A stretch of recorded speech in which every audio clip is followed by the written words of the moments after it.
Basically detergent powder manufacturing को मैं 4 part में डिवाइड करता हूँ। इन 4 पार्ट्स की बात कर लेते हैं। तो पहला होता है मशीनरीज। आपने बहुत सारे वीडियोस में देख लिया होगा, बट स्टिल मैं अब आपको एक बहुत शॉर्ट में समझा देता हूँ।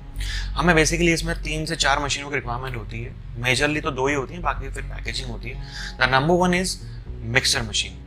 मिक्सर 2 टाइप के होते हैं, पैन मिक्सर और ribbon mixer. Basically pan mixer एक बहुत ही पहले का पुराना कंसेप्ट है, लोग पहले इसको यूज़ करते थे। और आज की डेट में इफ़ हम टॉक अबाउट जैसे जैसे नई टेक्नोलॉजी आती है, नई चीज़ें आती हैं, तो ribbon mixer is one of the best mixer, जिसमें आपको सबसे बेस्ट क्वालिटी मिक्सिंग मिलती है। जो एक्टिवनेस है आपके डिटर्जेंट की वो कम नहीं होती है।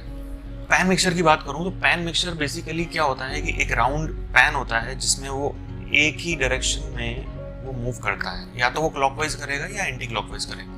अब मैं इसको आपके एग्जांपल से समझाता हूँ कि अगर आपने घर में एक मिक्सर होता है, मिक्सर या जूसर ग्राइंडर होता है, हमें अगर मसाले पीसने होते हैं तो हम उसमें डालते हैं और वो उसको रोटेट करता है और आपके मसाले पिस जाते हैं। बट हमें यहाँ पे कोई चीज़ को पीसना नहीं है। We don't have to grind anything, we have to slowly mix up. तो अब अगर हम रिबन मिक्सर की बात करें, उसका मैकेनिज्म, उसका ब्लेड्स इस तरह से डिज़ाइन होता है कि आपको मैक्सिमम मिक्सिंग मिले इन अ शॉर्टर टाइम, वो ब्रेक नहीं होते हैं। ये आपको बहुत ही सिंपल और सरल लैंग्वेज में बताया मैंने आपको। जो सेकंड मशीन इसमें लगती है वो होती है केज मिल, जिसे हम स्क्रीनिंग मशीन बोलते हैं, जिसे हम छन्ना मशीन बोलते हैं। मिक्सर में एक बार हमारा जो भी रॉ मटेरियल मिक्स कर लेते हैं, उसको निकालने के बाद हम सीधे केज मिल में हम इसको फिल्टर करते हैं।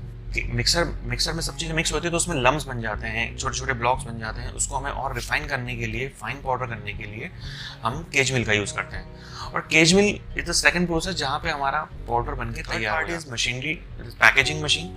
पैकिंग मशीन हम अब अगर आप स्टार्टअप कर रहे हैं तो मेरा सजेशन ये होगा कि don't go for automatic machine, क्योंकि ऑटोमेटिक मशीन जो है वो इट्स नॉट दैट चीप, थोड़ी महंगी आती है।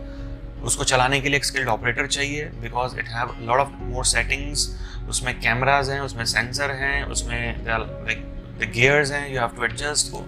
इनिशियल लेवल पे आप सोचें कि आप वो खुद चला लेंगे तो इट्स नॉट दैट पॉसिबल। जब आपका प्रोडक्शन हाई हो जाता है, पर डे आपका प्रोडक्शन बहुत ज़्यादा है कि आप मैनुअली उसको नहीं कर पा रहे हैं, तब definitely you can go for automatic machine. Third machine जो है वो है पैकिंग मशीन, मैनुअली। आप फोर्थ मशीन जो लगती है वो होती है आपकी बैग सीलर मशीन। सिंपल, जब आप पाउचेस पैक करते हैं 25 kg के बैग्स में, पीपी बैग्स में, तो उसको हमें सील करना होता है। तो वो एक सिलाई मशीन है, सिंपल सा प्रोसीजर है और वो सिलाई हो जाती है।